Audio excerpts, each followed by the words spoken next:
We're back live. This is Scott Jordan. You're watching live here at Cellars of Sonoma. Before the break, I asked a question, and my cameraman Andrews, he's got. You got viewers right now. Is that right? We got a lot of viewers right now. 150. Well, hot dog. Welcome to Cellars of Sonoma. We're glad that you're here. Now I've got. Really? It's jumping like crazy. Well, stay on the game. Stay in there. 826 total people watching. I love it. We're going viral, baby. So I asked a question before the break. Box wine was first invented in A, Japan, B, France, C, United States, D, Australia. And I had somebody guess that for Australia. The answer is Australia. In 1965, Tom Ango took out a patent on the bag-in-a-box concept called a wine cask.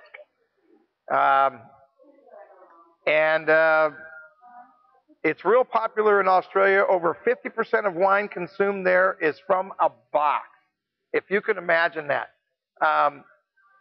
I have a real problem with the box wine issue. I like screw cap, I like preservation of wine, but I really do want it in a bottle. In a box, you're pushing my envelope a little hard. But 50% from Australia in the box, you got to love that. So that question has come up before. So we're talking about rosés here. Now let's take a look.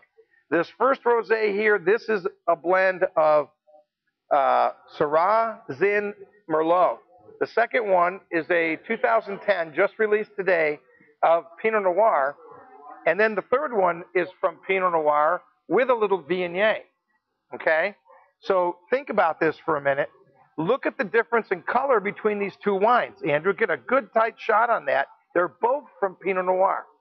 So I asked the question, why is one Pinot Noir grape so much darker than the other?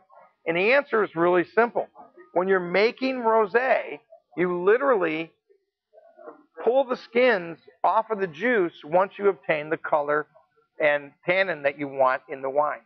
You can tell that the James family, they pulled them off right away, where Bono left them in there and let them soak a little bit longer to obtain a little deeper color.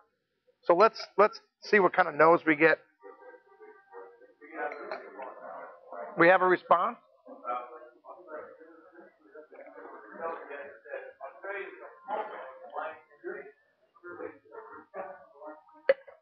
So Australia, from one of our guests, Australia is the really the home for wine preservation. Is that right? And the screw cap. You got to love that. Well, I love the screw cap. I'm a big fan. I do like for your ultra premium wines, I do like the glass cap, and the next time I pick up one of those, I'll show it on the broadcast. It's a closure that's made out of glass. They're a little tough to work with as far as the bottling line, but you want to preserve a bottle of wine perfectly with no possible way for it to be tainted. That's other than the screw cap, that's the next best thing, no doubt about it. Wow. So are we getting? Wow. Well, we've got a lot of viewers today. Is that right? All right. So chime in, folks, if you're here. No response, huh?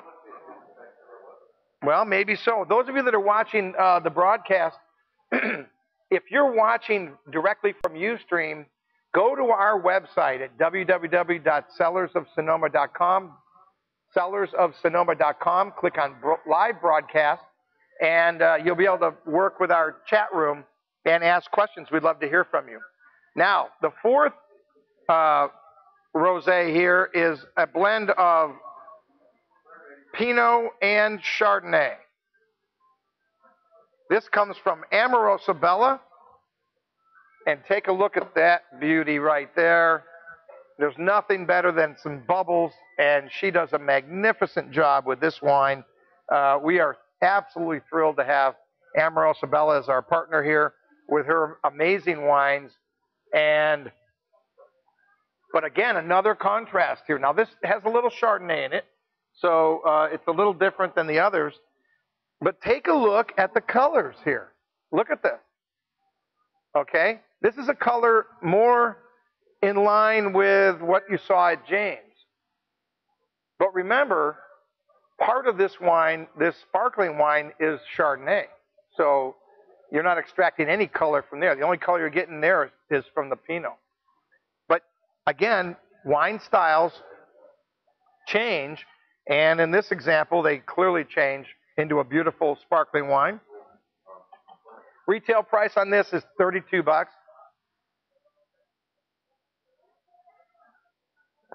I was spitting out before that, but I'm not going to do that on sparkling wine. It's not correct. You should always swallow on the sparkling wine. Still wines you can spit out. I just made that up. So I've got another question here for the group I'm going to ask in just a minute. I want to tell you about some things that are coming up here at Cellars of Sonoma. We've got live music this Thursday with Dustin Saylor. And then on Friday, we've got John Pita. And then on Saturday, we have Robert Herrera. And a little shout out to Steve Jackson on KSRO. He's going to have us live on his broadcast this Thursday at 5 o'clock Pacific time. And here's what I'm going to do. I'm going to try to go live from his radio show directly. We're going to have Dustin Saylor there entertaining you guys on the radio. I'm going to try to do a live broadcast simultaneous. And so I just want to let you know that we're going to do that. I'll send an email out that'll tell everybody that we're doing it. And we definitely want you to try to tune in on Thursday as a special little broadcast that we're going to try.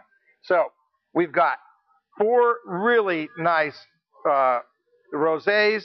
We're going to take a little break. Let me ask a question before the break, and I'll answer it on the other side of the break.